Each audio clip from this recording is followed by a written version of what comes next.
இன்றைய வேதவசனம் 2 நாளாகமம் 32:8. அவனோடு இருக்கிறது மாம்ச புயம், நமக்கு துணை நின்று நம்முடைய யுத்தங்களை நடத்த நம்மோடு இருக்கிறவர் நம்முடைய தேவனாகிய கர்த்தர்தானே. ஆமேன். அசீரியா ராஜாவாகிய சனகெரிப் வந்து எருசலேமின் மேல் யுத்தம் பண்ண நோக்கமாய் இருப்பதை இஸ்ரவேலின் ராஜாவாகிய எசேக்கியா கண்டு தன் படையை ஆயத்தப்படுத்தி தன் ஜனங்களை திடப்படுத்தும்படி இந்த வார்த்தையை சொல்லுகிறான்.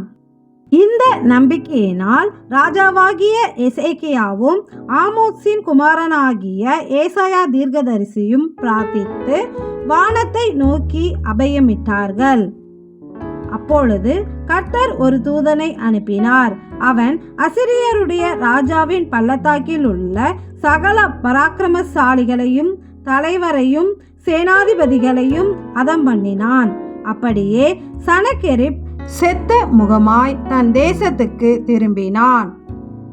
அப்படியே நம்மை எதிர்ப்பவர்கள் ஆஸ்தியிலும் பலத்திலும் ஆட்கள் பலத்திலும் எவ்வளவு பெரியவர்களாக இருந்தாலும் அவர்களுடைய புயம் மாம்சம்.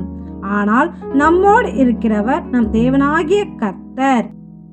அவர் நமக்காக யுத்தம் செய்வார் என்ற நம்பிக்கையோடு நம் பிரச்சனைகளை அவரிடம் ஒப்பு கொடுத்தால் அவர் நமக்காக தம் தூதனை அனுப்பி நம் சத்துருக்களின் சேனைகளை அழித்து நம் சத்துருக்களை வெட்கி நாணும்படி செய்வார். தம்மை நம்பியிருக்கும் ஜனங்களுக்காக யுத்தம் செய்யும் எங்கள் அன்பு தேவனே, உமக்கு நன்றி செலுத்துகிறோம். நன்றி.